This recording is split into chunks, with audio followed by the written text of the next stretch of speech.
Pemirsa, pasca pemilu tahun 2009, perjalanan Partai Demokrat sebagai the ruling party tidak begitu mulus. Perhara di internal partai bermuara pada gerakan ketidakteraturan politik. Sejumlah elit partai terlibat dalam kasus korupsi yang bermula dari kasus dugaan korupsi Wisma Atlet, lalu Hambalang, dan mundurnya Anas Urbaningrum dari kursi Ketua Umum Partai Demokrat.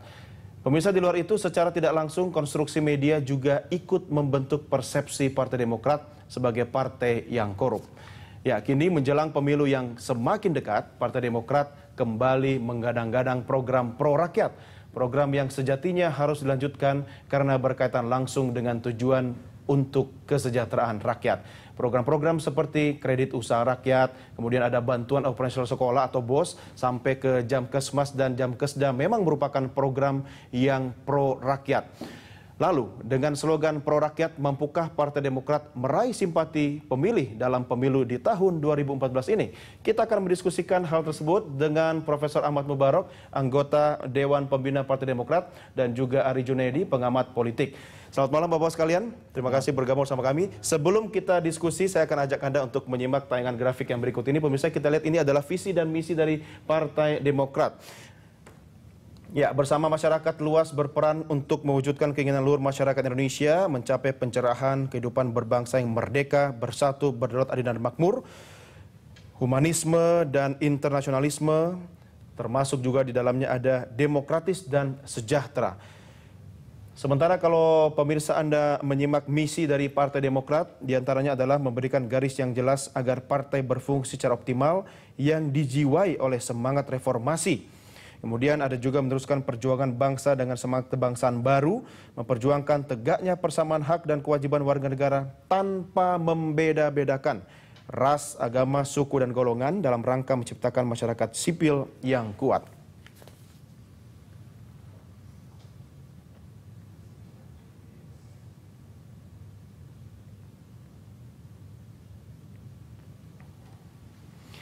Ya, langsung saja saya ke Mas Ari dulu. Mas Ari, tahun 2014 apakah tahun Partai Demokrat selamat atau kiamat?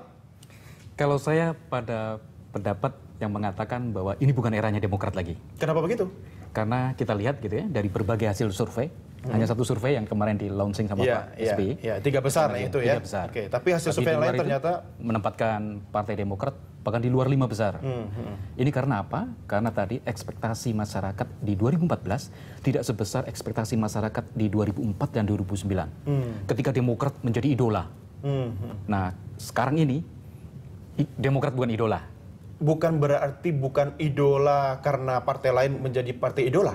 Atau? Kalau saya melihat karena banyak perilaku-perilaku koruptif gitu ya, yang dimainkan oleh elit-elit Partai Demokrat. Kasus Hambalang, kemudian belum lagi yang di daerah-daerah. Wah, ini luar biasa gitu ya. Saya nggak tahu apakah di jelang akhir masa 10 tahun pemerintahan SBY ini, itu banyak kader-kader Demokrat yang udah kalang kabut tuh. Artinya kalang kabut dalam arti korupsinya gila-gilaan gitu loh. Walaupun memang secara data gitu ya, ada 3 partai besar gitu yang mempunyai indeks korupsi yang besar, Golkar, PDIP, dan Demokrat. Tapi masyarakat melihat gitu ya, seksinya Demokrat itu memang luar biasa. Sehingga media memberitakan yang hal-hal yang negatif-negatif di Demokrat. Bagi media itu sangat seksi, tapi bagi masyarakat mungkin seksinya dalam konotasi negatif ya Mas ya? Iya. Dan kita lihat gitu ya, ngeri-ngeri sedap gitu ya. Sekarang nyeri-nyeri sakit gitu ya. Kalau yang ngeri-ngeri sedap itu juga sedang menghitung hari katanya. Menghitung hari, betul. Oke, Prof, komentar Anda, Prof. Ini kata pengamat tadi. Saya pendiri ya. Iya, pendiri. Partai Demokrat kan lahir di tikungan sejarah. Iya. Ya. Ketika bangsa ini disimpang jalan. Dan waktu itu memang sosok SBY menjadi magnet yang luar biasa. Tetapi SBY bukan tokoh ekstrim ternyata orang yang sangat moderat, lebih sipil daripada sipil meskipun dia tentara. Nah, oleh karena itu yang digaungkan adalah berpolitik cerdas, bersih, santun, demokratis. Nah, itu komitmennya itu. Tapi satu komitmen itu baru akan menjadi benar ketika diuji. Nah, oleh karena itu politik cerdas ada, orang Demokrat nggak cerdas politiknya. Bersih ada yang tidak bersih. Demokratis banyak demokratis. Santun juga seperti itu. Jadi kalau kayak saya sebagai pendiri awal ya, maka saya menganggap bahwa ini adalah bagian dari ujian. Memang riwayat partai politik di Indonesia itu pendek-pendek. PDI Perjuangan 99 35. Berikutnya drop luar biasa. Seperti roller coaster fluktuasinya sungguh cepat sekali. Tetapi 2014 ini nggak ada partai yang menonjol. Nggak ada. Golkar enggak, PKS enggak. Ya PDIP aja sedikit, tapi basic PDIP itu hanya 14. Tapi Prof, Anda mengatakan itu mau cari temen nih bahwa elektabilitas Demokrat memang kurang membuat percaya diri. Kita abaikan itu survei karena kita punya survei sendiri dan itu jadi pegangan kita. Dan dari hasil kunjungan ke belusukan, ya ternyata berita itu nggak begitu signifikan di daerah. Berita soal apa, Bro? Berita soal hiruk pikuk ini. Hiruk pikuk panggung politik di Jakarta. Iya, politik Jakarta. Termasuk kasus Hambalang. Karena saking lamanya. Jadi suatu berita ketika lama sekali itu terus akhirnya menjadi kurang. Iya, kalau di Jogja orang lebih suka berwayang, Prof. Iya. Nah, oleh karena itu sekarang di TV lebih banyak orang lebih baik nonton tukang bubur naik haji daripada politik. Nah, di daerah juga begitu. Itu apa sih maksudnya? Itu ngeri-ngeri sedap apa sih? Gitu. Lalu nggak dihubungkan lagi dengan ini. Oleh karena itu dari awal watak Partai Demokrat selalu bikin kejutan. 2004 ya. Target itu 3,5. Oke, kalau soal itu kejutannya di segmen berikut, Prof ya. Jangan sampai kita terkejut di segmen ini. Kita tunggu nanti berikutnya. Baik, pemirsa kami segera kembali, tetap bersama kami. Kembali kita lanjutkan diskusi kita kali ini dan saya mengajak Anda untuk menyimak terlebih dahulu tayangan grafik berikut ini. Ini adalah 4 misi penyelamatan Partai Demokrat yang dilakukan untuk melakukan penyelamatan Partai Demokrat. Yang pertama, melakukan gerakan membersihkan praktek korupsi di internal Partai Demokrat. Seluruh fungsionaris Partai Demokrat diwajibkan menandatangani nota kesepahaman atau fakta integritas untuk tidak melakukan tindakan korupsi. Kemudian yang kedua, pemirsa, mereorganisasi dan merestrukturisasi partai untuk menyusun kekuatan di tengah ancaman atau adanya potensi kerusakan akibat praktek korupsi termasuk dampaknya. Yang ketiga, menegaskan orientasi partai sekaligus memimpin misi penyelamatan Partai Demokrat. Dan yang terakhir adalah melakukan transformasi menjadi partai yang lebih modern melalui perhelatan konvensi Capres Demokrat. Sekarang nih lagi masanya konvensi, Mas Ari. Emangnya konvensi itu bisa nyelamatin Partai Demokrat? Sedikit banyak ya. Karena ini merupakan ide genuine gitu dari Demokrat. Berbeda punya ide di sana. Berbeda dengan Golkar gitu ya. Kalau Golkar dulu hanya konvensi Golkar beda sama Demokrat. Beda, tertutup dan ini terbuka. Cuma menurut saya kontestannya, konvensi idolnya. Kalau saya dulu membayangkan misalkan gitu ya, Jokowi ada, terorisme ada gitu ya. Wah, akan lebih menarik gitu ya. Tapi kalau itu masuk berarti kaderisasi di internal Demokrat tidak berjalan dengan baik dong. Kan dua tokoh yang Anda sebutkan tadi kan bukan kader Demokrat dan militansinya tidak sekadar Demokrat sekarang ini. Tapi itu justru menunjukkan bahwa warna Demokrat adalah warna partai yang plural dan terbuka. Mungkin kalau sudah konvensi terbuka ya Mas ya? Iya. Sekarang masih setengah terbuka. Betul. Gitu. Kalau saya hanya melihat liputan media aja yang membuat konvensi Demokrat tidak seksi. Mungkin kesalahan di Demokratnya sendiri, strategi komunikasi dalam mengkampanyekan konvensi menjadi magnet politik baru itu tidak muncul. Karena ke-11 calon presiden konvensi ini kan juga memaparkan program-program yang pro rakyat. Sama seperti yang kita sampaikan tadi di awal diskusi kita. Artinya apakah program-program itu tidak mampu menjual? Kalau misalnya menurut Anda nama-nama idolnya tidak mampu mengangkat Demokrat sendiri? Ketika katakanlah ada salah satu calon menjelaskan tentang ketahanan pangan, masyarakat menilai, loh, pada waktu Anda menjadi memimpin departemen, memimpin kementerian, kenapa beras Vietnam masuk misalkan? Menjadi ketahuan publik gitu ya. Kemudian ketika katakanlah menjadi dirut BUMN, kenapa pada waktu itu Anda banyak juga yang bermasalah merpati misalkan. Ya, jadi masyarakat melihat gitu ya, jejak rekamnya masing-masing. Sementara yang lain cuma penggembira aja menurut Anda? Iya. Endi Artono itu kan masa lalu gitu. Kemudian Sarundayang lokal, jadi belum. Tapi yang saya lihat ada Anies Baswedan, betul. Kemudian ada selain satu hal lagi gitu ya, ada Pak Dahlan, walaupun bagaimanapun juga masih kuda hitam gitu ya. Itu yang. Tapi Mas Hari, satu hal yang harus diakui juga bahwa konvensi ini kan tidak dijalankan oleh partai-partai lain selain Demokrat dan Golkar sebelumnya gitu kan. Dan ini satu terobosan bagi edukasi politik bangsa Indonesia. Apakah dengan melakukan konvensi malah mengorbankan Demokrat sendiri tapi memajukan demokrasi politik di bangsa kita? Nah itulah itu merupakan legasinya dari Demokrat aja. Jangan seperti api tak kunjung padam Departemen Penerangan, tapi padam juga api Padam itu gitu. juga. Prof, bagaimana nih Prof konvensi? Jadi gagasan konvensi itu kayaknya pendidikan politik jangka panjang. Memang gagasan pertama saya yang melempar itu, kalau menurut saya pertama langsung terbuka. Tapi kemudian ketika Pak SBY menyampaikan semi terbuka, semi terbuka. Nah oleh karena itu menurut saya 2019 nanti sudah konvensi terbuka. Siapkah? Jadi nggak penting lah soal menang nggak penting, tapi gagasan politik, pendidikan politik harus dilemparkan. Ya, kita nggak terlalu jual eceran ya. Ya kita berpikir panjang ya. Sekarang siapapun dalam sistem tumpang tindih seperti ini nggak ada yang bisa ngatasi dalam waktu cepat. Oleh karena itu kita jual dagangan jangka panjang. Ya, Prof. SBY kan sempat mengatakan bahwa salah satu prioritas bahwa udahlah pemilu 2014 dipinggirkan dulu, ya kan? Banyak hal yang menjadi pekerjaan rumah Partai Demokrat. Apakah dengan konvensi ini mampu memberikan semacam bahan bakar energi baru bagi Demokrat untuk menyelesaikan PR-PR-nya? Iya, meskipun tidak spektakuler. Iya, tetapi ada. Dan banyak orang yang netral ya, diam-diam itu bagus juga ini gitu ya. Bagus juga. Dari 11 itu hanya 4 yang ada Demokrat. Selebihnya orang luar yang masuk. Jadi sebagai gagasan oke, tetapi karena ini bersaing dengan berbagai berita dan di samping Demokrat sendiri nggak punya media ya, maka kemudian gaungnya kurang. Tapi saya kira nanti sampai dengan habis, kebetulan yang lain juga nggak betul, kecuali Jokowi ya, kecuali Jokowi. Jokowi pun menurut saya akhirnya dia tidak akan nyalon nggak, pada akhirnya. Saya yakin. Kok aromanya dari PDIP kemarin juga akan mengatakan mencalonkan begitu? Iya, tapi menurut saya nggak. Kenapa? Saya melihat Jokowi termasuk orang yang pemimpin yang bernurani.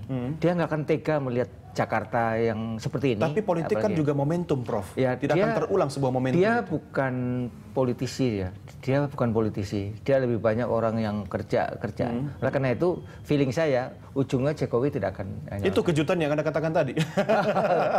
bukan. Kejutan bukan itu. Kejutan dari Demokrat apa kira-kira ini? 2004 target 3,5. Dapat 7,5. Kenapa 3,5? Hanya untuk melampaui 2,5. Karena persyaratan presiden 2,5. 2009 kita targetnya 15 gitu. Tapi kemudian diganjal oleh Golkar dan PDIP dengan persyaratan 20%. Oke, bismillah. Hanya Demokrat yang melampaui angka 20%. Nah, sekarang lembaga survei mengatakan 6%, 3,9%. Nanti kejutan lagi. Ternyata masih di atas. Oh begitu ya. Banyak sekali kejutan. Tapi kalau soal kejutan nanti Mas Ari Anda ulas di segmen berikutnya ya. Soal angka-angka ini. Baik, pemirsa kami segera kembali tetap bersama kami. Pemirsa, jadilah seorang pemilih yang cerdas, termasuk cerdas mengkritisi partai yang akan Anda pilih dalam pemilu tanggal 9 April 2014 mendatang. Kita lebih tahu tentang Partai Demokrat memiliki program penanggulangan kemiskinan yang kami tanyakan dalam grafik berikut ini. Ini untuk klaster pertama. Yang pertama adalah program Keluarga Harapan atau PKH. Kemudian ada program Bantuan Siswa Miskin atau BSM. Ada Bantuan Operasional Sekolah yang cukup terkenal itu atau BOS. Kemudian ada Jamkesmas, Jaminan Kesehatan Masyarakat, dan juga ada Beras untuk Masyarakat Miskin, Raskin. Kemudian ada juga program penanggulangan kemiskinan untuk klaster kedua, yaitu Program Nasional Pemberdayaan Masyarakat atau PNPM. Ada juga Program Perluasan dan Pengembangan Kesempatan Kerja atau Padat Karya Produktif. Sementara untuk program penanggulangan kemiskinan klaster ketiga, pemirsa Anda bisa membaca di grafik yang kami tayangkan, ada yang namanya kredit usaha rakyat serta kredit usaha bersama. Oke, saya ke Prof. Mubarak dulu. Ya, Prof, ini programnya Partai Demokrat atau programnya pemerintah yang ditebeng oleh Partai Demokrat? Program pemerintah. Ya, tetapi karena presidennya Demokrat, orang kemudian ya beginilah kalau Demokrat mimpin gitu. Seperti dulu BLT itu. Ya, bantuan langsung tunai. Ya, ternyata pengaruhnya juga cukup signifikan ya terhadap masyarakat ya. Ya, tapi sesungguhnya kalau sekarang melihat hiruk pikuk berita, saya kira orang nggak memperhatikan itu, juga nggak memperhatikan janji dari partai yang lain. Apa yang diperhatikan? Pada akhirnya orang akan menentukan pilihannya. Dia nggak ada saya akan milih enggak. Pilihan nanti ketika sudah di situ milih apa ya? Aduh, itu karena semuanya tidak ada yang ideal. Iklan-iklan partai, iklannya. Semuanya ini termasuk dari partai-partai politik yang ada di Indonesia. Iklan-iklannya itu ya belusukan apa, tapi kan itu kan di TV. Pada sesungguhnya enggak. Ini gitu. ini ngomongin Jokowi nih maksudnya nih. Ya, siapa semua partai? Termasuk 11 calon presiden konvensi. Kalau itu kan sebuah forum diskusi. Mereka nggak tawarkan program sekarang untuk yang akan datang. Oke, dengan pertanyaan atau kondisi seperti itu, Mas Ari, rasionalkah 15% target Partai Demokrat? Cukup berat ya untuk mengharapkan Demokrat. Cukup berat atau berat banget? Berat banget. Jadi kalau kata anak muda, mimpi kali. Yang benar, mimpi kali gitu ya. Tapi kan kita juga boleh bermimpi. Enggak, mimpi saya itu juga diwujudkan dalam visi misi gitu kan. Saya juga belusukan gitu ya ke beberapa daerah. Ini kenyataan nih Prof. Banyak DPC Demokrat itu lempar handuk tuh. Kenapa lempar handuk? Karena banyak kasus korupsi sekarang. Alah, udah mas kita nggak mimpin lagi, atau kita kalah gitu ya. Dan yang lebih miris lagi, banyak caleg-caleg Demokrat nggak kampanye tuh di daerah. Kan dia merasa berat peluangnya gitu.